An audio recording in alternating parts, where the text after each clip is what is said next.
it's crooked. Whoops. Okay. Okay, I think we're good to go. Well, hey guys, Natalie here, and welcome back to Hey It's a Good Life, and welcome to my kitchen table, where we are going to be spending a lot of time together this year as we launch this new series that's all about featuring people in the community who are doing good. Today's video features Stephen Cornett of Nature's Always Right. Stephen is a regenerative, small-scale farmer who's had a really successful market garden over the last 3 years. He's sold at local farmers markets and has his own YouTube channel as well, where he shares his knowledge with you. He's on a mission to equip as many people as possible to get started with their farm, even if it's in their backyard. Stephen is a wealth of knowledge, and we covered so many topics. Please consider this video a 30,000-foot overview of small-scale regenerative farming and how you can get started growing big in a small space. I will of course provide as many info cards right here as I possibly can, linking topics covered in this video to videos on Stephen's channel where he goes more in depth. So in this video, we'll get to know Stephen a little bit about how he got into farming, his beliefs about farming, why his name is Nature's Always Right, how he set up his farm on a small scale to be really successful, and what he and his wife are up to next. So without further ado, let's get into the video.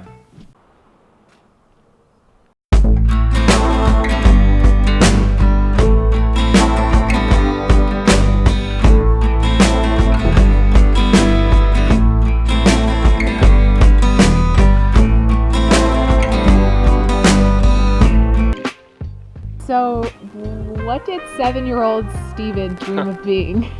Man, so when I was 7 years old, probably a video game designer, something like that, I think. My first job was working at a golf course when I was 15, and I had to do weed whacking and mowing lawn, and I hated it. And like, I promised myself, I'm never working outside, ever.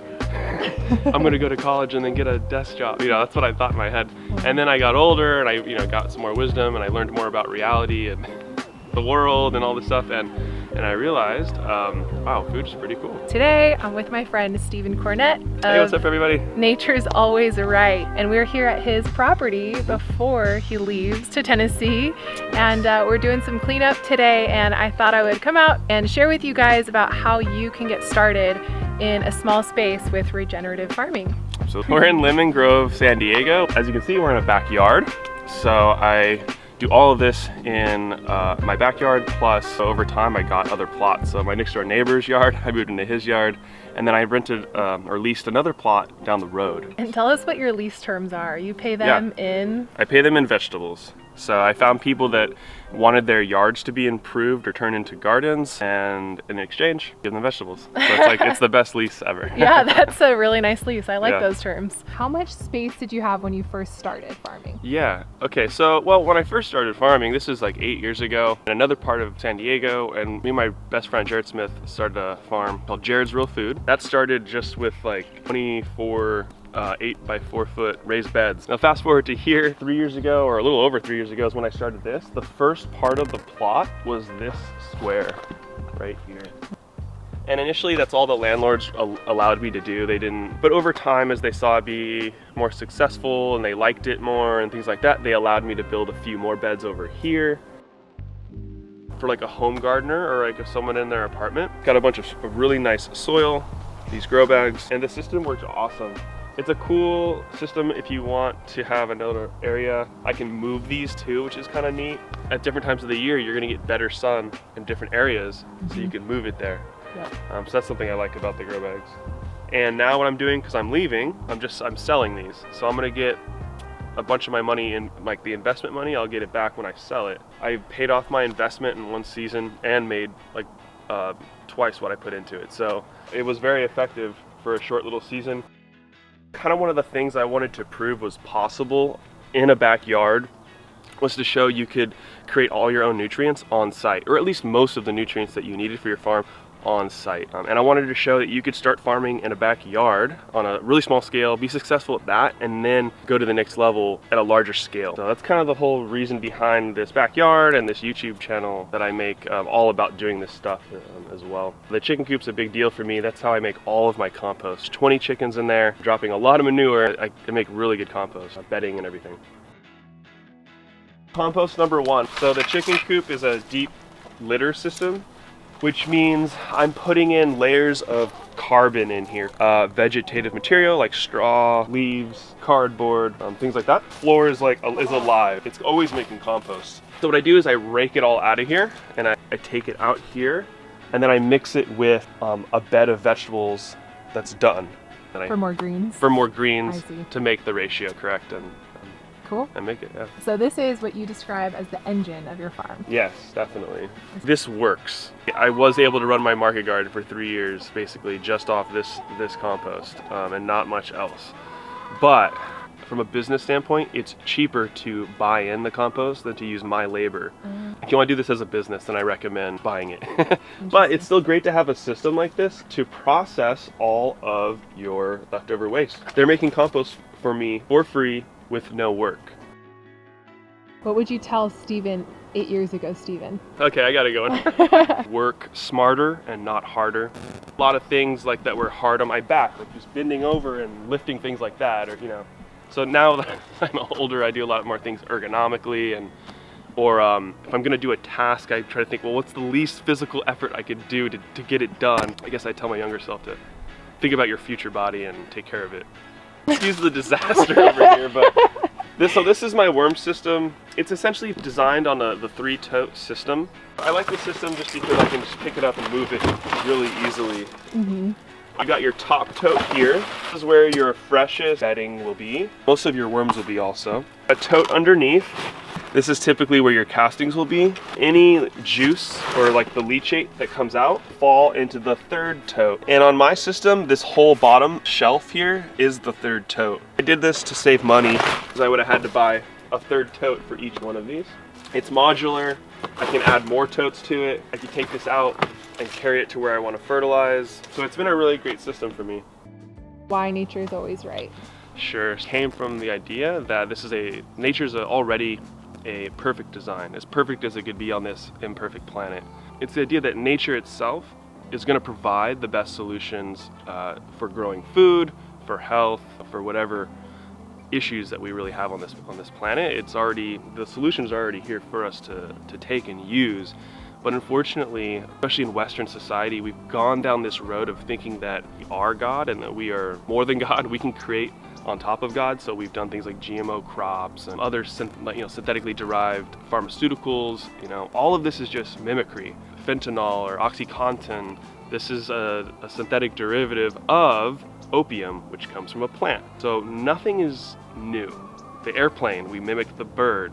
Like, we didn't come up with any of this stuff. We saw it in creation, we mimicked it, and then we use it or we improve it. But we haven't really created anything. So I guess it just goes back to the idea that nature and natural systems will always be the best way to grow food. So trying to kind of strike the balance between, because agriculture isn't a natural process, right? So trying to make agriculture as natural as we possibly can. What kind of health struggles did you encounter that led you into farming? My big one, the big health problem that I had was self-inflicted because of listening to medical advice, and I was desperate for a cure. So I had really bad acne when I was in high school, some cystic acne, and the real nasty bad kind. So on my back, and so it's with a lot of teenagers, it's a horrible experience, and you hate it. You hate how you look, and so I wanted to fix it like now. I was on an antibiotic for like 4 or 5 months. Because the theory is that you're killing all the germs that live inside the pores so they can't get inflamed and then the pus develops and all that. But if you guys know, it obliterates your gut bacteria and on your whole body. Massively damaging to the digestive system. Then later I did Accutane, which limits vitamin A production in your body and the lubrication of your body. Anyways, what resulted from this was like digestive problems. I eventually had to go see a doctor even and to figure out what the heck's going on. But ultimately, the doctor didn't help me. I solved it myself. I had to fix it myself because then I finally figured it out what was going on and why I was having the problems I was having, and then changed my diet. Boom, fixed. Never had a problem again. Back behind here, you're seeing 18 different grow beds here. They're all about 40 foot long. They're 30 inches wide. And this is the standard market garden, like small scale farm size. And a lot of people like it just because you can stand over it, you can step over the rows really easy. They're easy to work and stuff. I have very small pathways though, as you can see, because I've got to fit as much grow room in here as possible. Because like I said, I'm in a backyard. This back square right here is about 5,000 square feet. It's like 1/8 of an acre back here. So it's not very big. And I focus on lots of crops that are the most profitable. So things that grow quickly, turn over within 60 days, typically, or I can harvest them for a very long window of time, like chard or kale or tomatoes, cucumbers. Salad mix is like my go-to thing. I make the most money on salad mix, heads of lettuce, and microgreens. I really focus on those, and I have a whole method for growing salad mixes and washing and packing them. And it's kind of a whole thing because there's a lot of labor involved, but we cut out some of that labor by some of these awesome DIY inventions that the small farmers have come up with, like the salad spinner made from a washing machine, or a greens bubbler made from just pipe and a jacuzzi pump. So, this is kind of half taken apart right now, but this is my post-harvest station. Most of it's set up to clean salad greens and microgreens. What this used to be was a greens bubbler. It basically blows air through this jacuzzi pump. It blows it through these tubes and creates a ton of bubbles. It's basically just mixing all of the greens, pulling the dirt and bugs off. And from there it goes to the spinner. The electricity's off, otherwise I would show you, but it just spins this basket, just like your salad spinner at your house. It gets off most of the water, and then it comes to the drying table. So it's got fans on it to blow air over the top. And yeah, and then after this I would bag the greens. Curtis Stone, for sure. Curtis Stone, the Urban Farmer on YouTube. And he's also got a fantastic farming book I recommend for everybody called The Urban Farmer. So he's the one who really kind of dialed in these super small scale techniques. His stuff was all in urban lots, and that's what was different about it. So he's the one who helped me to really conceptualize how to think of the profitability of a crop, how to analyze a crop's performance, and then decide, well, maybe I should select something else that would make a little bit more money. Because on a small scale like this, every little bit counts. All efficiencies really matter too. So he helped me really put all these ideas together with what I already knew about how to raise plants regeneratively. So how would you describe your style of farming? Because I know you take from a lot of different methodologies. Yeah, so for me, I guess I call myself a natural farmer, holistic farmer, regenerative farmer. I don't know what the right term would be, I guess, but I just I use any method that is natural. It's made from nature. I either sell by making compost teas, I do worm castings, things that are made within nature, like even using plants such as cover crops, using the plants themselves to put nutrients down into the soil, no-till. So we're never, or very rarely, tilling the ground or turning the subsoils and mixing those subsoils together. It also chops up microbes, fungal strands, the communication network, all the different billions and billions of organisms that exist under the soil. They're being disturbed, their homes being messed up, and those microbes are responsible for the breakdown of nutrients in the soil, which then gets transmitted to the plants through communication. The plants actually ask for specific nutrients, and they give out carbohydrates to the microbes. So the microbes get food, and the plants get food, and there's this constant exchange going on. The Korean natural farming now, making your own nutrients kind of to the extreme where you can create every input that you would ever need for your farm. So I'm kind of constantly experimenting with all these different methods from around the world to see what works on this context as growing for money, or also for growing just for your home scale, what makes sense for everybody. And I just want to really awaken people's minds to God's design of nature and plants and all of this, how they communicate with the soil, give them a deeper understanding that will allow them to garden without any chemicals, with nothing, just using the design of nature. How has farming grown you as a person? I can't even begin to tell you how much it's helped me grow. It helped me realize everything, the truth about this world, this reality, that God is actually real, It helped me understand that there is a design and a designer to all of this. I studied like biology, soil biology, and plants. The more you dive down deeper and deeper and deeper, it just gets more complex, and I just had to admit that how is this not a design? It's obviously a design. The way it all works together too, the way the soil, the plants, the birds, the animals, the everything, it's an obvious system. And systems are designed. I guess that was a big way that it changed me, and just the amount of lessons that are out in the garden or the farm, like the whole lesson of life is out there for you to go find if you're paying attention enough. But ultimately, I think it spiritually just strengthened my belief in God, and that it is real. I can't deny that creation. We have no reason to deny God, because you can't deny that this is a creation. And just finding out the truth that, wow, the food that you grow in your backyard, that is your medicine, that is the key to your health, diet, and what you put into your body. And just knowing that that is the truth, because I've experienced it now for 8 years. I've experienced the change in my health, my family's health, my mental health, all of that. So you guys are on a big adventure, and something we didn't talk about earlier is, why are we cleaning up your farm? Well, because we're shutting it down, because we're moving. So it's I'm really excited, actually. We're going to be going to Tennessee to buy our dream land and homestead and all of that. So that's kind of the next part of the journey, is how do I take a backyard farm, take it out to the country, and build a much bigger, really cool property. So I'm excited to show everybody what's next. So tell us, like, what do you envision? What's your ideal situation out there? So we're looking for like 5 to 10 acres, somewhere about like 30 to 50 minutes outside of a major city. Now for the land, I want a little bit of flat, a little bit of everything, like a little bit of flat, a little bit of hills, a little bit of forest in the back, maybe a stream or a pond would be incredible. I don't have one, maybe I'll build a pond, but it's possible. Yeah, so Tennessee's cool because we get 50 inches of rain out there, so it's like you don't have to irrigate, and there's gonna be a lot of fun things, but it'll be more difficult growing. Yeah. There's a lot of bugs, the weather's more difficult, so. Different obstacles, but this is something you guys have waited for a long time. Yeah, very long time. This is something you've looked forward to for over a decade, would you say? Yeah, close to that probably, yeah. I've been dreaming of having my own land and getting to develop whatever I want and doing a crazy big, very diverse, complex system. So I'm excited to combine trees and perennials and annuals all together and do something really fun. So if you guys know of any cool places out there in Tennessee, you gotta let us know.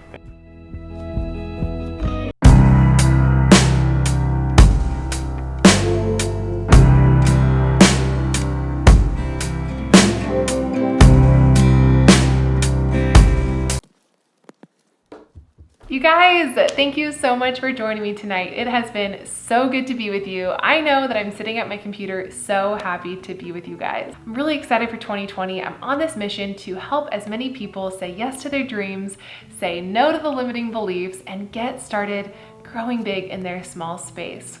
If you guys enjoyed this video and it added value to your life, and you know other people who might be interested in watching content like this, then I would ask that you join me in this mission and helping as many people as possible. And share this video, share it with your friends, with your family, post it on Facebook, send it to a friend in a text message, because when you share my videos, YouTube goes, oh, people like this content. Great, we shall push it along to more people. And so thank you in advance for sharing some of these videos, as I know you guys do. Thanks for joining with me in this mission to help as many people get growing big in their small space. And I'm really looking forward to this year. I'm super excited for 2020. I'm really excited for this video series and bringing you guys as much content that is inspirational, encouraging, and empowering you to get started growing big in your small space. I feel like I've said that 20 times, but that's literally the vision for 2020, is like, how many people can I help inspire, empower, and equip to do this thing already? Like, everybody can garden. Everybody can garden. I think we just get caught up and we tell ourselves these lies, like we can't, or my dreams of a garden or my dreams of a farm don't matter. And I'm here to tell you, absolutely not. Like, your dream of a garden or a farm or whatever it may be, I 100% believe that it's there for a reason. And I have seen amazing things happen in my life from saying yes to my dreams. I have gotten to travel the country. I've met so many other like-minded people, and I'm 100% convinced that we all have dreams in our hearts for a reason. And so I want to help other people come alive to those dreams. And so thank you in advance for partnering with me in that. And I really hope that this video blessed you.